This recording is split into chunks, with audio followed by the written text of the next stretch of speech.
The 61st UFC Fight Night card will take place in Porto Alegre, and this is the first time that Brazilian city has hosted the UFC. The main event was supposed to originally feature lightweight heavyweights Glover Teixeira and former champion Rashad Evans, but the Brazilian Teixeira hasn't recovered from a knee injury, so the UFC took the headline fight from UFC 184 and moved it here. Now, Antonio Silva and Frank Mir will put the heavyweights in the spotlight in a very important tilt for both men. As per usual, when the UFC heads to Brazil, the entire card is loaded with Brazilian talent. In the Antonio Silva versus Frank Mir heavyweight, Silva, who is 18-5 and 1-C, is better known as Bigfoot and is known for his incredible power, but he has 2 first-round KO losses and a draw against Mark Hunt that was turned into a no contest because he failed a drug test following the fight. This isn't Silva's first time having issues with drugs, so he might need a decisive win and to prove that he did it cleanly to stay in the UFC. Mir, who is 16-9, has held the UFC heavyweight title belt on both an interim and undisputed basis in the past, but he has lost 4 straight, including 2 by TKO, and never looked like winning any of those fights. Mir is a black belt in Brazilian Jiu-Jitsu and arguably the best grappler at heavyweight. But Silva is a load to bring to the mat, and even though he is known for his striking, he is also a black belt in BJJ. The loser might be out of a job in the UFC in this match.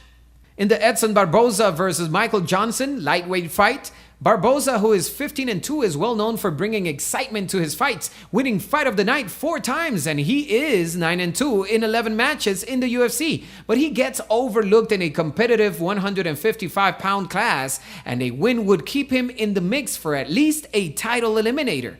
Johnson, who is 15-8, has won his last 3 in impressive fashion and finished second to Jonathan Brookins at the Ultimate Fighter. GSP versus Koscheck, but he got into legal trouble that essentially ended his 2014 in July.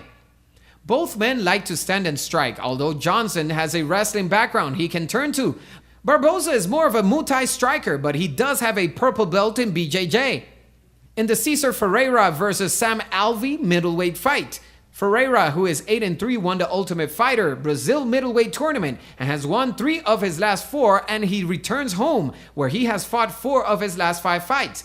He is well-rounded, but Ferreira is a 3rd-degree black belt in BJJ, and 2 of his losses have come via KO, so he might be better suited to take this to the mat.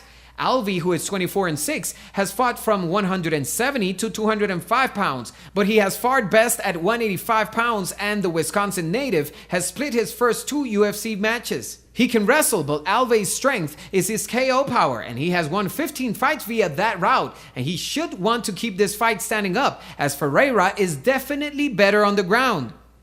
In the Ruslan Khabilov versus Adriano Martins lightweight fight, Khabilov, who is 17-2, had a 6-win fight streak stopped by former lightweight champ Ben Henderson. But the Russian gave a good account of himself and really showed how much depth there is at 155 pounds. Martins, who is 26-7, bounced back from a KO loss to Donald Cerrone to knock out Juan Puig. And while he has KO'd 12 fighters in his career, Martins is also a world-class grappler that has won 2 world championships. This could end up being the fight of the night between 2 men that would love to shoot up the ranks at 155 pounds.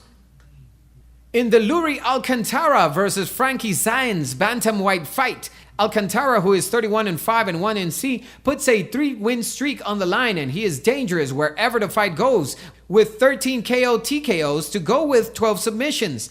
Saenz, who is 9-2, started out at flyweight, but beat Nolan Tickman in his UFC debut at 135 pounds, and he also seems to be well-rounded with 3 KO TKOs and 2 submissions. Alcantara has the edge in experience, and the crowd will definitely be behind the Brazilian native, but Saenz, who hails from Phoenix, won't roll over as he looks to continue his 5-fight winning streak. In the Santiago Ponzinibbio versus Sean Strickland welterweight fight, Ponzinibbio, who is 19-2, comes from Argentina and has split his first 2 UFC matches, and overall he has 11 KO TKOs to go with 6 submissions. So he'll look to use his striking, but he won't be worried if the fight goes to the mat. Strickland, who is 15-0, brings his perfect record into the octagon and has won his first 2 UFC fights, and he has 7 KO TKO wins to credit to go with 4 submission wins. However, he is used to fighting at 185 pounds, and it will be interesting to see how the weight cut feels for Strickland.